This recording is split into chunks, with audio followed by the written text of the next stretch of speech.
बाबा साहब के बारे में लइकैया से लेके बियाह तक बाबा साहब कितना संघर्ष कैलन। बाबा साहब इतना संघर्ष किया कि आज हम लोग अच्छा कपड़ा पहन रहे हैं, लोगों के सामने बैठ रहे हैं, लोगों से बातचीत कर रहे हैं। लेकिन अरे साहब इसी में देखिए मनवादियों ने अभी तक खेला करते आ रहे हैं। कहीं बम ब्लास्ट हो रहा है तो कहीं लोगों की हत्या हो रही है, कहीं दिन दिहाड़े गोली मार दिया जा रहा है। अरे मेरे साहब कम से कम अब तो एक हो जाइए, क्योंकि भोजपुरी में लोग कहावत कहेला, दादा चाचा लोग कहावत कहेला कि जब तक भेली बांधल रहेला तब तक बड़ा निमन लगेला। आज जब भेलिया फूट जाले ना श्रवण भैया तो चखना चूर हो जाला। पसीजे लगेले ना। तो अभी बहुत समय बा, अभी देखत नहीं बिहार के चुनाव में 5 किलो राशन एने बम ब्लास्ट भइल, दिल्ली में बम ब्लास्ट हो गई। के करावे वाला बा? अब कहल जाई, सच्चाई कहल जाई तो जेल में बंद हो जाए के, मुकदमा लग जाई, ज्यादा बेबरा गावे ले जाम। दुनिया भर का बात बा। यहाँ वोट चोरी होता, जबरदस्ती दूसरे के जिता दिहल जाता। वाह, आइए बाबा साहब एगो दूगो बहिन का नहीं बल्कि पूरा देश के बहिन का उद्धार कैलन, पूरे देश के भाइयन का उद्धार कैलन। आइए साहब एक बिरहा के ओर लेके चलो तनी। इस जमाना के देख के, इस समाज के देख के, इस समाज का लोग कैसन हुन, कहे के बाद रुपया का चीज बा। तनी शोर दे के आई मास्टर साहब।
सबसे बड़ा पाप का जिंदगी कैसे जिएगी धन लोभ में, और जबकि फैला करेगा जहर सांप का, क्या भरोसा करे खुद अपने परिणम, और धन के लोभी धर्म को मिटाने लगे। कबीरा ने शिष्य जमाना है कैसा, रिश्ते में पापी लगाने लगे।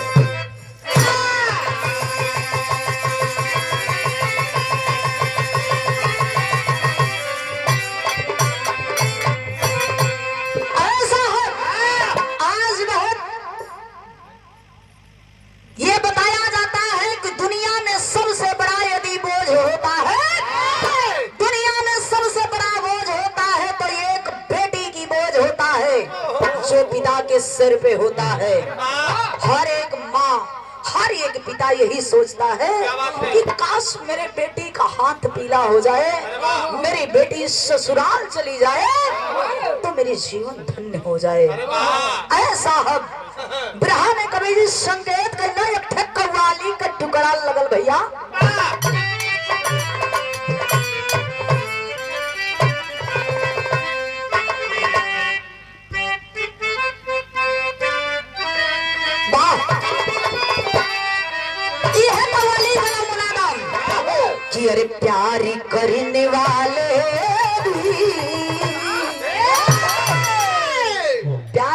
अजीब चीज अरे होता बारे है। प्यार प्यार यदि हो गई, हो दिल लगी दीवार से, दिल लगी दीवार से तो परी क्या चीज है। अरे वाह लेकिन सच में प्यार हो कह के चाहिए, कहना है कि अरे प्यार करने वाले भी, अरे प्यार करने वाले भी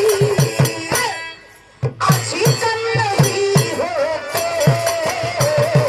प्यार करने वाले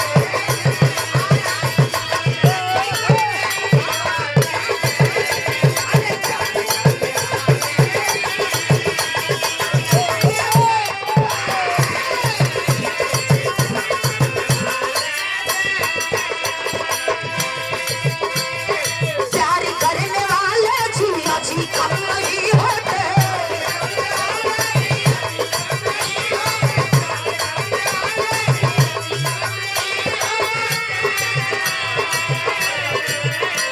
जो प्यार ना समझता है, जो प्यार ना समझता है, अरे बाद में वही रोते।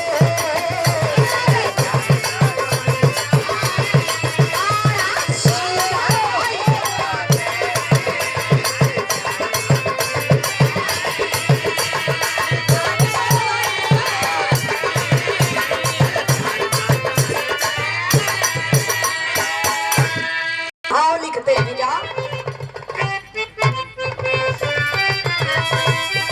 और जुर्मी जमाने में,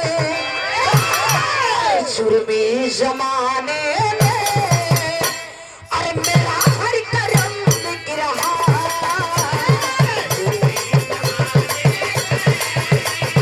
आशिया भैया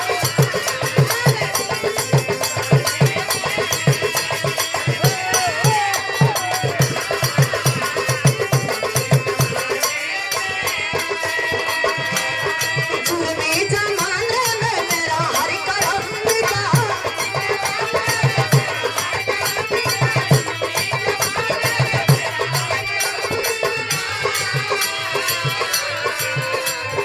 केवल आज पैसों पर, केवल आज पैसों पर, अरे आदमी का धर्म बिक रहा।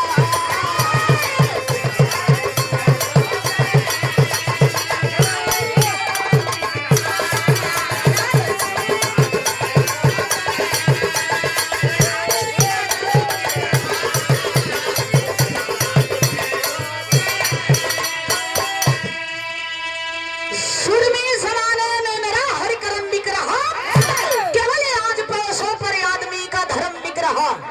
अरे मेरे साहब, लोग कहावत कहेला, बाबू ने भैया सबसे बड़ा रुपया।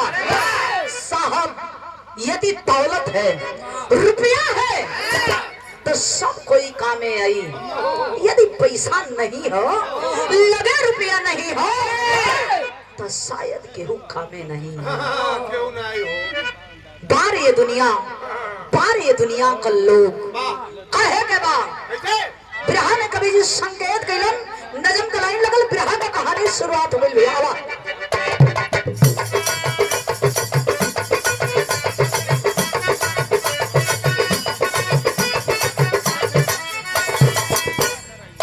कहानी कहाँ की है, जिया सोनभद्र लक्ष्मीपुर भी करीब रहे, जिला सोनभद्र लक्ष्मीपुर के करीब रहे, जहाँ पे मोती चंद बड़ा ही करीब रहे।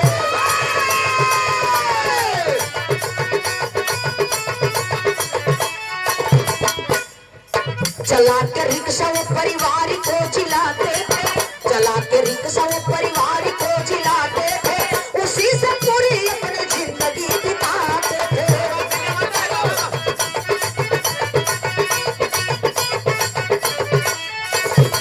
शादी की चिंता क्या बात है अंशिका बेटी जिनकी हो गई सयानी है, अंशिका बेटी जिनकी हो गई सयानी है, गोरा बदन जिनकी मद खिली जवानी है।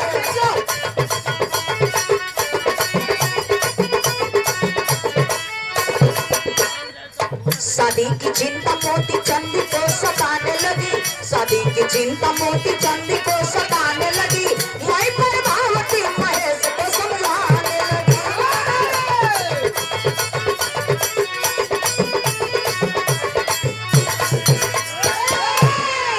कहानी के समझ लिए साहब, यही अपने उत्तर प्रदेश के अंतर्गत जिला सोनभद्र लक्ष्मीपुर गांव कर रहे वाला जेकर नाम मोती चंद बतावल गई। मोती चंद के दुल्हन का नाम प्रभावती देवी। ए बाबू, मोती चंद और प्रभावती के बीच में ये थे बेटी ये थे बेटा। जौन की बिटिया बड़ी बा, बेटवा छोट बा। ए बाबू, गरीबी के जिंदगी में मोती चंद रिक्शा चलाए के अपने बचवन का पालन पोषण करें। ए बाबू, धीरे धीरे बिटिया जवानी के दहलीज पे आ गई। जब बेटी जवानी के दहलीज पर आई लो, तब माई एक दिन देख के मनवा मन सोचे लगली कि बेटी हमार सयान हो गई, बिटिया हमार जवान हो गई। अपने पति मोती चंद से कहली कि अंशिका का बाबूजी सुनत हुआ कुछ? ए बाबू, पूछ रहल बड़न। मतारी कहले बिया, देखी ना बेटी सयान हो गई बा, घर बर देख के कैसे हो बिटिया का हाथ पीला हो जाई तो सर से बोझ उतर जाई। बहुत बहुत साधुवाद। ऐसा है देखबा, यहर दोनों प्राणी बतियावत हो, वहर बेटवा सूत के बिस्तर छोड़ के आवत हो, जाई के माई के भर अखबारी धइबत कैलस। माई समझावे लगली, अरे पगला, तोर बिटिया तोर बहिन सयान हो गई हो, तनी कुछ रुपया पैसा कमाइते, कुछ रुपया पैसा इकट्ठा होई तो तोरे बहिन का बियाह हो जाई। लड़का के समझत देरी ना लगले साहब। माई समझावत है, बिरहा में पहले गीत लगिल भैया।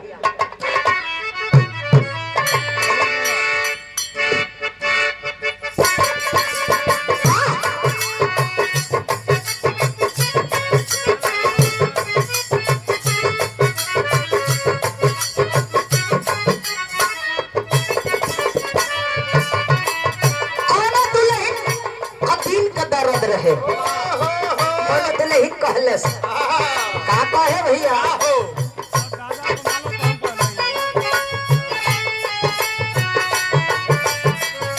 कहे ए राजा जी हो,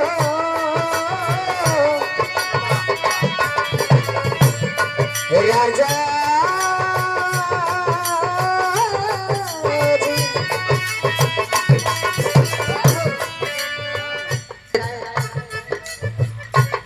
भी हमारे बहुत सहयोग किए उस हमारे मैटर में, और विधायक जी स्वयं फोन करके कहे कि बेटा चिंता मत करो, इस लड़ाई में हम आपके साथ हैं।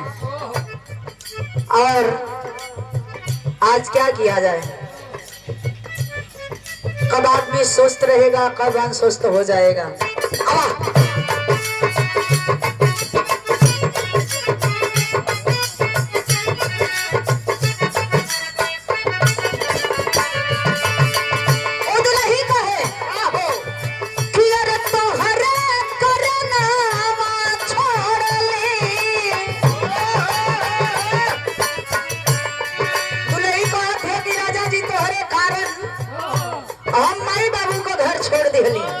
लेकिन तू ऐसा हमारे संगे काम मत करा। का कहे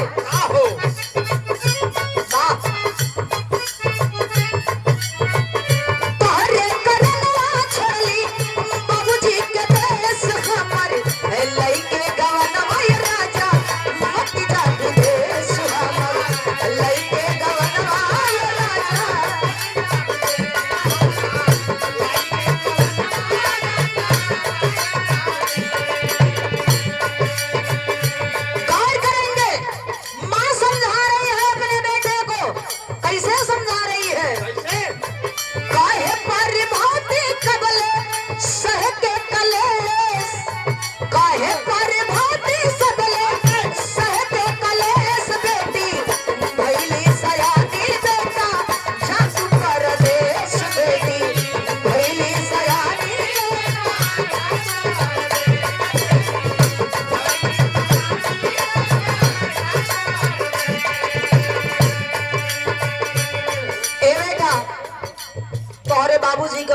जनते हुआ रिक्शा चलावेलन और रिक्शा चलाए के जौन रुपया पैसा इकट्ठा होला वो रुपया पैसा का कुछ राशन पताई लेके आवेलन तो घरवा खाना बनेला। लड़का सवाल कर देला माई से कि माई हम करी तका करी। माई कली बेटा प्रदेश चल जीता कुछ रुपया पैसा कमाईता तो तोहरे बहन के बियाह हो जाई। ए बाबू लड़का तैयार भइले देखी बम्बई चल देलस कमाए बदे। जौने समय बम्बई गईल है कमाए खातिर ए बाबू जाए के ठे प्राइवेट कंपनी में काम करे लगल। महेश काम करे लगलन। धीरे धीरे काम करत करत 8 महीना का समय बीत गई। 8 महीना के बाद घरवा फोन कैलम बाबूजी के, बाबूजी कुछ पैसा हमारे पास इकट्ठा हो गई है, कहीं घर बर देख के बहनिया का बियाह तय कैदा। बाबूजी पैसा बोलन ए बाबू बहन का बियाह तय कर दिलन। आज बहन का बियाह तय कैलन ए बाबू तो हाथ मन से अपने लड़का के लगे फोन लगौलन कलन की बेटा महेश तारे बहन का बियाह तय हो गई हो। बाबूजी बहन का बियाह तय हो गई तो कितना दिन का दिन पड़ल हो बेटा, आज से 9 महीना का समय पड़ल हो।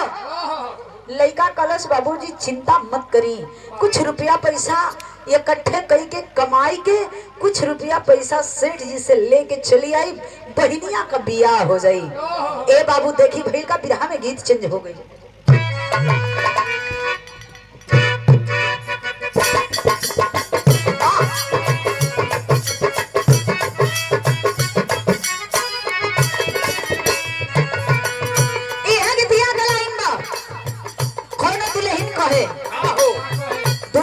शक रहे दुल्हा पे शक रहे उ दुल्हन कहलस कवना सवतिया पर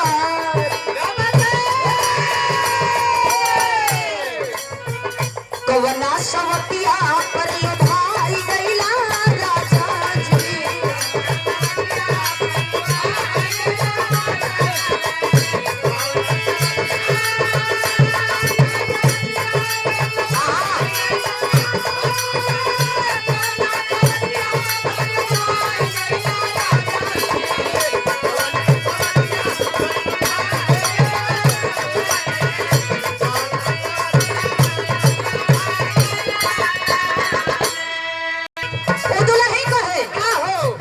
कवना सवतिया पर भाई गईला राजा जी।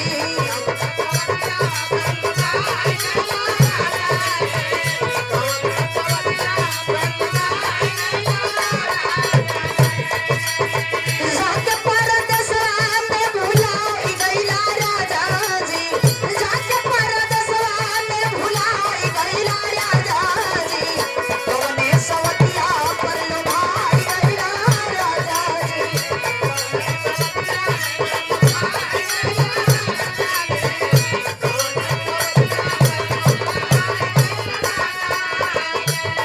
बिरहा सुनने वाले साथी गौर करेंगे, आखिरत में धीरे धीरे 9 महीना का समय बीत गई। बाबूजी घरवा से फोन करत होनल बेटवा आज से 4 दिन बचल बा तोहरा बहिन का बियाह। बेटा कबले तू घरवा आईबा? कलन बाबू चिंता मत करा, आज से 4 दिन बाद आज हम जाइब ड्यूटी करे, काल जाइब ड्यूटी करे आ कल ही ये बाबू कुछ सामने रुपया मिल जाई, हम गाड़ी धले पट्टे से घरे आ जाई। कलन की बेटा न्योता कुल बटा गई बा, तू जितने जल्दी हो सके उतना जल्दी घर में आ जा। ए बाबू देखी उहे दिनवा बीत गई। दूसर के दिनवा ड्यूटी जाए के कैलन हम महेश आ ड्यूटी कई के वापस आवत हो ने बाबू अंगुरिया पे दिन गिनत हुन। अंगुरिया पे दिन गिनत हुन कि आज सेठ के हाथ से कुछ रुपया मिल जाई, हम काल्हे गाड़ी धले परसों अपना घरे पहुंच जाई, बहन के बियाह में शामिल हो जाई। ए साहब तब तक होता है क्या?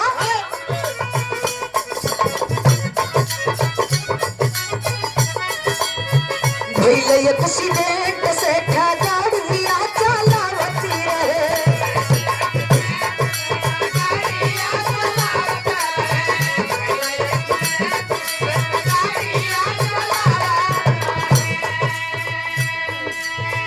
ड्यूटी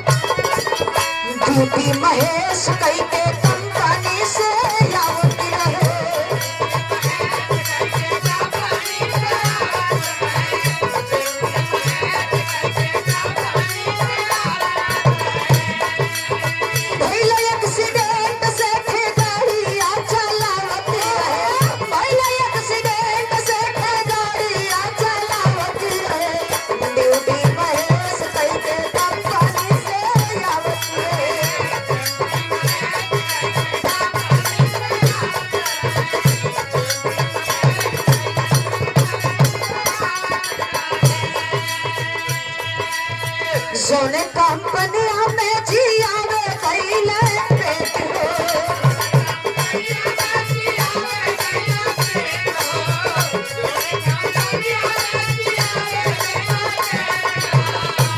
ओही कंपनी का धक्का मारा ले बस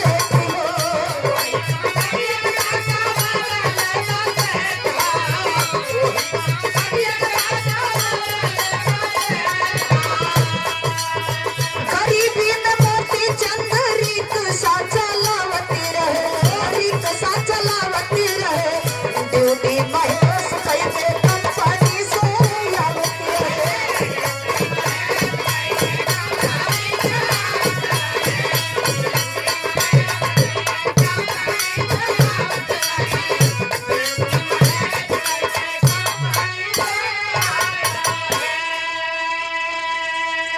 बिरहा सुनने वाले साथी गौर करेंगे 3 दिन बहन की बियाह बचल बा 3 दिन बहन का बियाह बचल बा ए बाबू भाई अपने अमुरी पे दिन गिनत आवत हुन कि हम गाड़ी पकड़ब आ कल पहुंच जाई घरे आज सेठ जी हमके पैसा दे दिहन ए बाबू तब तक आगे से गाड़ी आइल 4 व्हीलर कुचल के आगे गईल शीशा से देखत होन जे ड्राइविंग करत है देखत है कि ई तो हमरे कंपनी का वर्कर बा ए बाबू वही गाड़ी का दरवाजा खोल के झट से न जाई के उठेबे त कइलन ए बाबू पता चलल कि जौन हमरे कंपनी का वर्कर बा जेकर नाम महेश बा ई तो महेश हुन ए बाबू बार वो सेठ जी तुरंत उठेलन अपने गाड़ी में रखलन गाड़ी में रख के लेके चलन हॉस्पिटल की ओर जब हॉस्पिटल की ओर चलन हम बिरहा सुनने वाले साथी गौर करेंगे होता है क्या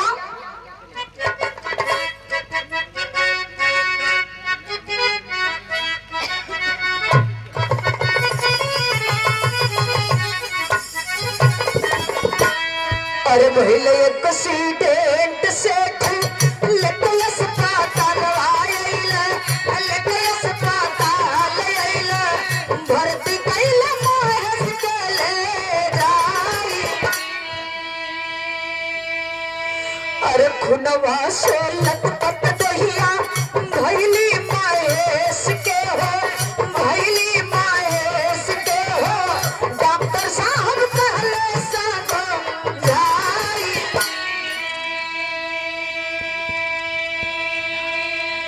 ए बाबू हॉस्पिटल में तो अइलन लेकिन डॉक्टर देखलन डॉक्टर चेक कैलन ए बाबू जब डॉक्टर साहब चेक कैलन ए भैया भैया भैया साहब देखलन चेक कैलन ए बाबू और जोने समय चेक कैलन डॉक्टर साहब उठे बात कहत हुन कि सेठ साहब ई का कैली चुर चुरा गड्डी भैली चुर चुरा गड्डी भैली दोनों पैर जोई गए काटाई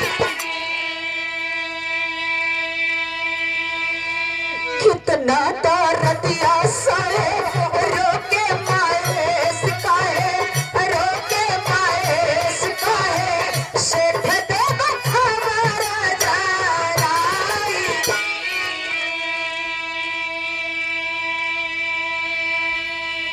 दर्द करा रहल भाई बाबू रमेश महेश सोचे कि आखिर में घरवा हमार माई कैसे हुईहन घरवा हमार बाबू कैसे हुईहन सेठ जी के इशारा कहीं के बोलौलन सेठ जी जौने समय महेश के पजरा इलन ए बाबू महेश दोनों हाथ जोड़ के कल साहब दर्दिया बर्दाश्त ना होता साहब एक बार मुझसे फोन लगा के एक बार हमारे बाबू से बात करवा दी साहब तब तक होता क्या मेरे साहब बिरहा सुनने वाले साथी गौर करेंगे कि सेठ तबले फुटवा कैले मोती चंदी घबरा कैले मोती चंदी घबरा कैले रोवेला महेश बिला खाई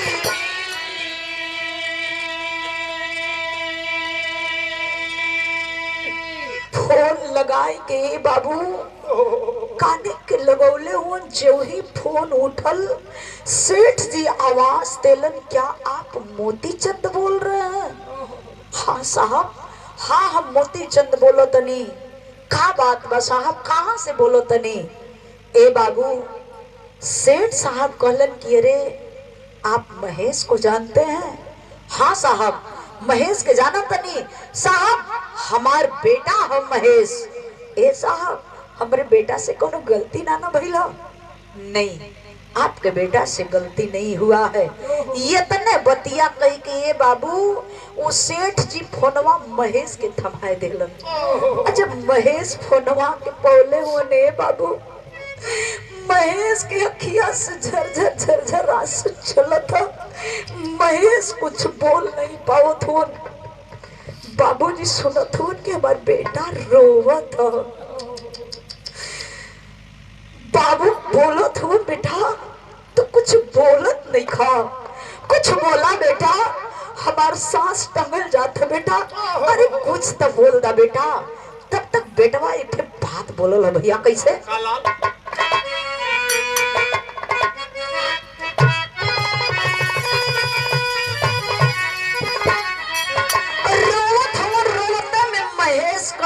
बाबू गीत से सुंदर विरहा के भाव में कवि जी लिखलन हो। का कहे कि हमारे बाबूजी,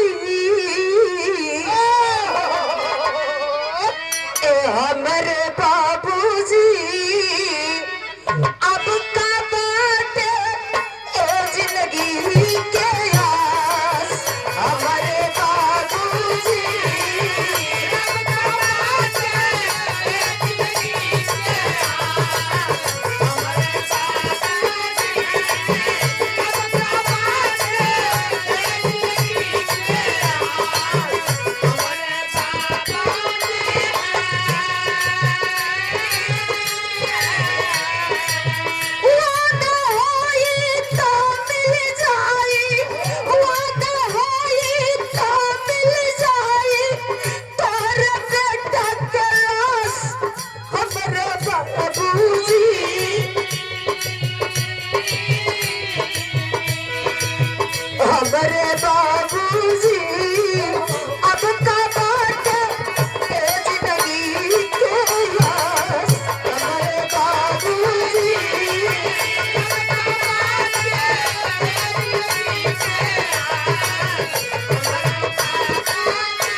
अभी जिंदगी का कोनो ठिकाना ना हो। जिंदगी का कोनो ठिकाना ना बाबू। बाबू रोवे लगलन कि ए बेटा, अरे तोर बाप अभी जिंदा बरे, तू काहे के रोवत अड़े रे बेटा? तू काहे के रोवत हुआ बाबू? रोवा मत, आखिर भइल का? ए बाबू एठे बतिया और बतावत होन। हम मरब किया कीजी अब एक ध्यान न धरिया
बेटा तू रोवत काहे खातिर हुआ? अखिया से आंसू झरझर झरझर चलो था, दर्दिया बर्दाश्त ना होता साहब। कलन की बाबूजी हमरे जीवन का तो कभी मत समझिया हम मरब की जियब, लेकिन हम बहनिया से वादा कैले रही, बहन से वादा कैले रही कि बहनी तोरे बियाह में तो के विदा करे बदे जरूर आई, लेकिन लगत हो वादा हमार पूर्ण ना हुई बाबू, पूर्ण ना हुई।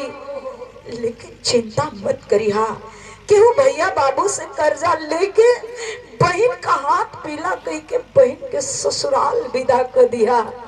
ए बाबू ये तनक कह के फोनवा सेठ जी के हाथ में दे देहलन। तब तक देखे होता है क्या।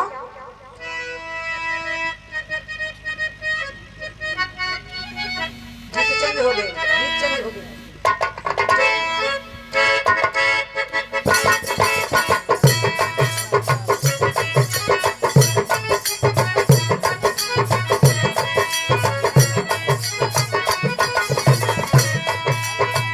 ऐसा है ओ बाप सेठ जी से एक गुहार करत हुआ, कहत हुआ कैसे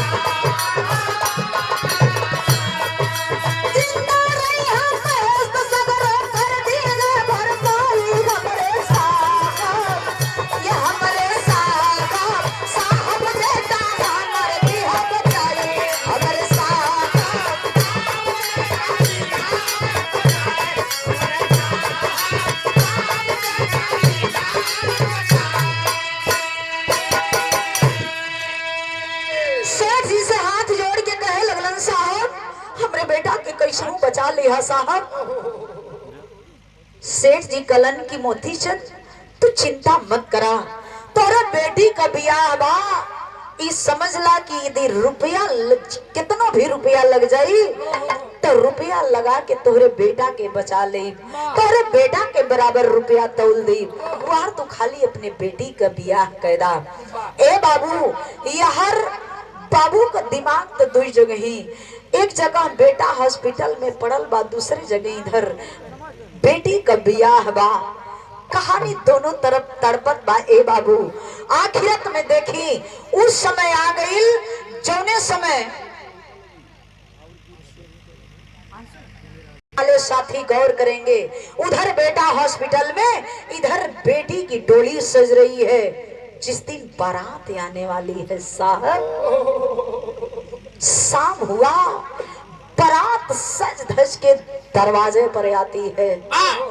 घराती पक्ष का लोग, बराती पक्ष का लोग बड़ा खुश हो। धीरे धीरे आधी रात पार हो गई, बढ़िया से शादी होखा था। ए बाबू रात पूरा पार हो गई, सुबेरे का टाइम हो गई, सिंदूर दान हो गई। सिंदूर दान भइले बाबू, सिंदूर दान के बाद देखबा विदाई से पहले एक परंपरा होले। विदाई से पहले घराती पक्ष का लोग इकट्ठा कई के बरतिहन के कुछ खियावे लो पियावे लो, मड़वा में ले जाए के खिचड़ी खियावे लो लोग, पलगौनी होला, वही में ये बाबू मड़वा में जब बैठाए के खियावे लो तो वही में चाबी भी दिहल जाला। जो रुपया पैसा का बात रहेला, चाबी का बात रहेला।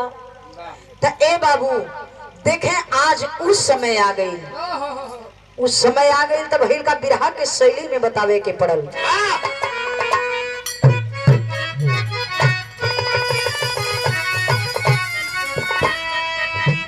अरे दुल्हिया दुल्हिया बन के अइली बिटिया, अरे ये बाबू दुल्हिया बन के अइली, दुल्हिया बन के अइली बिटिया, अरे गाड़ी भइल कसाई काल बनल रुपैया। ऐसा हो दुल्हा बैठल बा, ले जाए के अंशिका का बाबूजी दू चक्का का चाबी दुल्हा के हाथ में रख दिलन। ए बाबू समधी बगलिया खड़ा हुआ, अपन पगरिया उतार के समधी के पैर पे रख दिलन। साहब गड़िया तक केहू तरह दे दिहली, गड़िया तक केहू तरह दे दिहली ए साहब, लेकिन रह गई रुपया का बात। रुपया ये साहब हमके 2-3 महीना का मोहलत दे दे, हमार बेटा हॉस्पिटल में बा, हमार बेटा आ जाई और पाई पाई चुका देवे साहब। प्यार सुनने वाले साथी गौर करेंगे, सोचिएगा साहब, जिस भाई की बहन, जिस पिता की बेटी दरवाजे पर सज के खड़ी है दुल्हन के भेष में, उस दुल्हन का उपहास किया जा रहा हो साहब, वो पाप कैसे बर्दाश्त करिए साहब। हथवा जोड़ के कलन साहब खाली 2 महीना का मोहलत दे दे साहब। ए बाबू गांव के लोग समझोलन, रे भैया 2 महीना न मांगत हो, विदाई कराना। ए बाबू समाज के देखते हुए कैसो विदाई तो हो गई। विदाई भइले बाबू, दुल्हन जब अपने ससुराल में पहुंचल, दुल्हन जौने समय ससुराल में पहुंचल ए बाबू, वो समय का बात देखबा, घरवा में भी गई नहीं तबले ताना मेहना लोग मारे लगलन। दुल्हन का सास, अरे एकरे बाप के यदि देवे के नहीं रहल तो काहे खातिर बड़ बड़ बात कैलस। ई खाली एकठे ढड़ रचत हुआ सा, गाड़ी दे दिहलस, रुपया काहे ना दिहलस। ए बाबू तरह तरह का लोग बात बतियावे लगलन। इधर दुल्हन के मन में सपना, केहू का घर का बहन बिटिया हो खये साहब, हर बहन बेटी के अंदर सपना, 1000 गो सपना रहेला कि मेरा पति अच्छा मिले, मेरा सास ससुर अच्छे मिले, मेरा परिवार अच्छा मिले। लेकिन ऐसा साहब आखिरत में होता है क्या?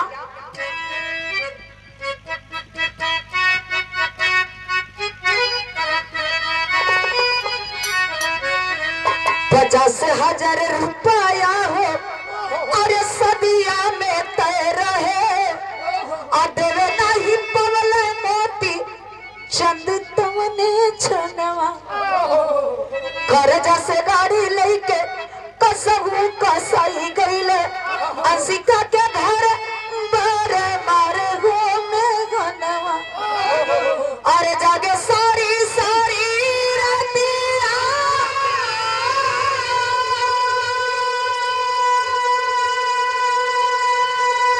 अरे फोना से कहे बतिया।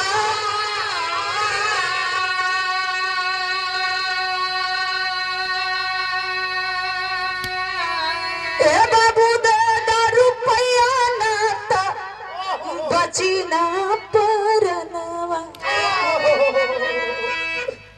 पहिल का दिन है बाबू, दुल्हन सुहाग के सेज पर सच के बैठी है, सरहो सिंगार बत्ती शोभिरन करके कि आज मेरी जिंदगी की नई शुरुआत होगी, आज मेरे जीवन का वो पहला रात होगा जो मैं अपने पूरी जिंदगी में इस रात को मैं समेट करके रहूंगी। ऐसा हम धीरे धीरे 11 बज गई, 12 बज गई, 1 बज गई, लेकिन दुल्हा पास में नहीं गई। सोच जाती है दुल्हन की आज ये पहली रात है, लोगों की भीड़ है, हो सकता है कल मुलाकात होगी। सोच रही है दुल्हन की आज बहुत भीड़ है, बहुत सारे लोग हैं, तो हो सकता है आज नहीं कल मुलाकात होगी। लेकिन ये बाबू कल का के कहे, कल 11 बजे राती का दुल्हा घर में जात बा, तब बोले के कहे ये बाबू चढ़े एड़ा मरलस दुल्हन बाहर आई गई। हाथ जोड़ के कले स्वामी हमरा से गलती का हो गई, हमसे गलती का हो गई सैया, लेकिन बार तना बार मेहना कहा जला ये साहब दुनिया कहेला तो ना चोट लागेला, लेकिन जब आपन कहेला तो कलेजा फाट जाला ये साहब। आखिरत में देखे होता है क्या, 1 बजे राती का बाबूजी के दूसरे के दिन फोन लगोली कि बाबू हो सका था कहीं नहीं के रुपया दे दा, नहीं तो हमार जान न बची। तब तक देखे होता है क्या, मोतीचंद रोई की एक ठे बात कलन की है बिटिया, एक ठे बात सुना कि खाता नी ठोकर दर दर रोवे मोतीचंद झर झर, विदा करावे खातिर गईला समधियनवा।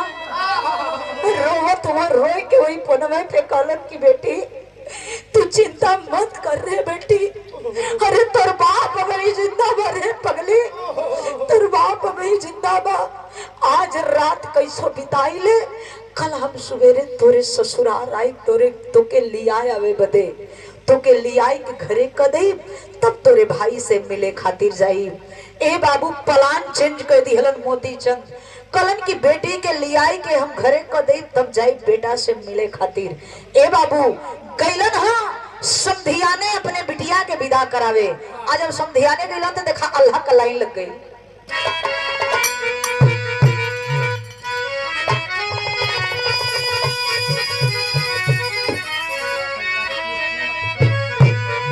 अरे धनवा के लोभी सगरो, अरे धनवा के लोभी सगरो, अरे जनवा के ले होली गले।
सुनने वाले साथी गौर करेंगे, गैलन हा समधियाने अपने बिटिया का विदाई करावे बदे, वहां समधियाने को लोग रोक लेलन।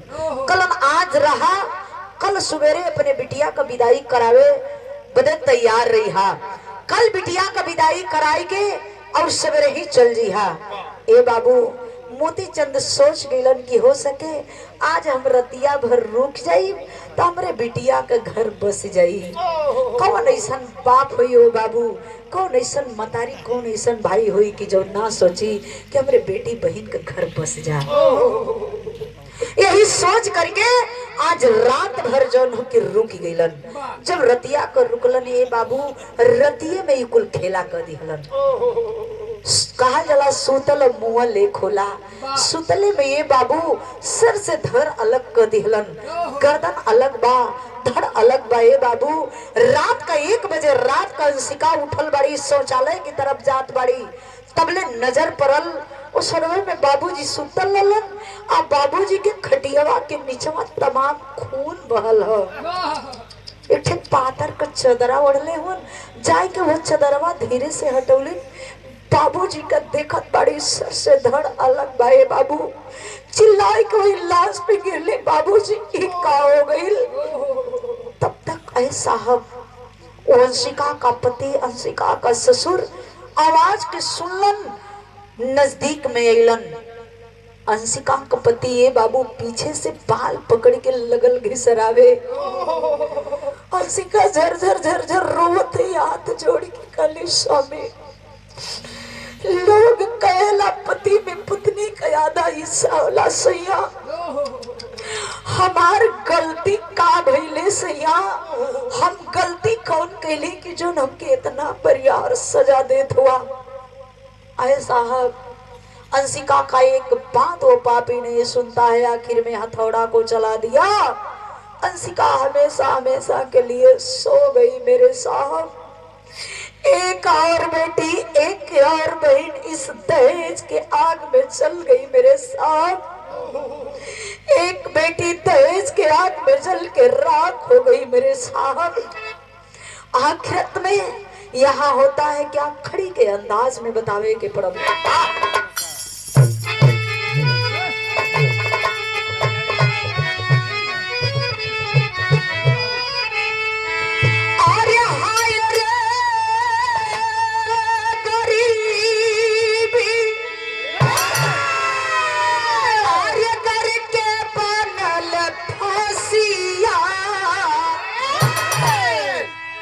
साहब, ये गरीबी बहुत अजीब चीज हुआ करती है मेरे साहब, बहुत अजीब चीज होती है साहब। मैं भगवान से ही प्रार्थना करती हूँ कि ये दुनिया के मालिक, जिसके घर बेटी देना, जिसके घर बेटी देना उसको धन जरूर देना, वरना बेटी मत देना। बेटी को यूं ही खत्म कर देना वो कबूल है मेरे साहब, पर जिसके घर बेटी देना उसके घर धन जरूर देना। कहना चाहूंगी होता है क्या,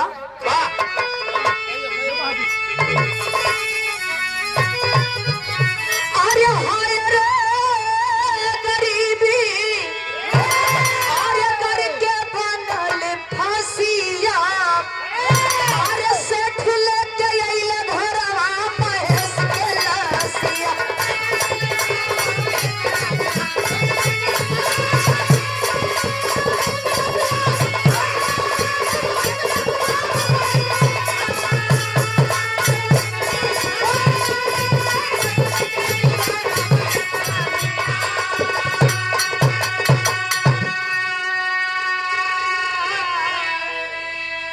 मोतीचंद के फोन भइल दरिया पर रहे मोबाइल, नंबर लागे नयनशिका का तब जीव बा घबराइल।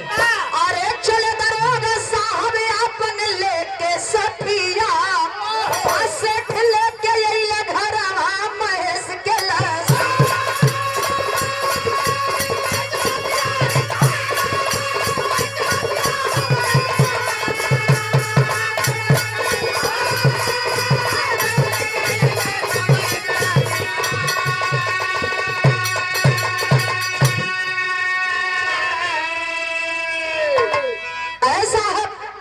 आखिरत में देखे दो जगह का कहानी अब एक जगह ही होता। यार बेटा हॉस्पिटल में भर्ती रहल, यार बिटिया का बियाह भइल, बेटी ससुराल में गई। बिटिया का विदाई करावे बदे बाबूजी गइलन, दहेज के चलते बाबूजी के मार दिहल गई। एक तरफ बिटिया का लाश, एक तरफ बाबूजी का लाश। दूसरी की तरफ से बंबई से लाश आवत हो, सेठ जी महेश का लाश लेके अइलन। महेश का जब घरवा लाश आइल बा, ए बाबू एम्बुलेंस से आइल बा, एम्बुलेंस से लोग पूछत हुन का ये महेश का घर हो। बुढ़िया मतारी घरवा में से निकलल, हाँ भैया ये महेश का घर है, हम महेश का मतारी है बाबू। का बात बा ए बाबू, ओ एम्बुलेंस से जौने समय लाश निकलल, माई का तो पगली का भेष न हो गई। लोग माई बेटा के लाश पे गिर के रोत ही, बेटा कौन हम बहुत इतना बरियार गलती कर दिली कि जवन तू हमेशा हमेशा खातिर हमसे नाता छोड़ा के चल दिया। धीरे धीरे लोगन का भीड़ लग गई, फोन लगावे लगलन लोग, फोन लगावे लगलन। ए बाबू नहीं तो मोतीचंद का फोन लगत बा, नहीं तो अंशिका का फोन लगत बा। शंका भइल, दरोगा साहब लेकर के चलते हैं अपने साथियों को। ज्ञानपुर में जोने समय जाई के देखलन, वहां का दृश्य कुछ एवरी बा। एक तरफ सर से धर अलग बा बाबूजी का, एक तरफ बिटिया का लाश पड़ल बा। खोजे लगलन लोग, अब अंशिका के ससुराल वाले का पता नहीं चलत बा। अंशिका के लाश के, अंशिका के बाबूजी के लाश के ले आए के लोग पोस्टमार्टम करौलन, यह हर लोग खोजे लगलन। अये बाबू जोने समय अंशिका के ससुराल वाले पकड़ेलन ए बाबू ले जाए के 302 का मुलजिम करार सजा सुनाते हुए आखिर में तीनों लाश एक घाटे ए साहब। सोचिए दिल से कि जिस घर में ऐसी स्थिति हो उस घर की क्या स्थिति होगी साहब। एक दिने 3 ठे लाश, एक तरफ बाबू का, एक तरफ बेटा का, एक तरफ बिटिया का, माई का पगली का बेहोश हो गई ले साहब। आज भी प्रमाण है कि आज भी वो माँ जिंदा है पर पागल की हालात में है। इस चीज को देखते हुए हमने एक फैसला किया। हमारे गुरुजी सुने कहे कि बेटा ये बहुत अच्छा काम है। एक अपने नाम से सीमा सरगम विवाह समिति वृद्धा आश्रम खुलवाने का काम कर रहे हैं, जिसमें आप लोगों का सहयोग, आप लोगों का प्यार रहेगा तो ये काम में हम जरूर सफल होंगे। लास्ट में बतावे के बाद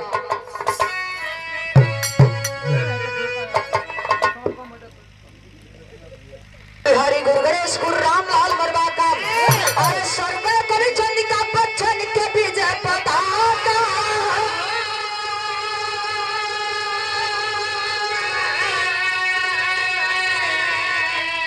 और दुल्हिया बन के बिटिया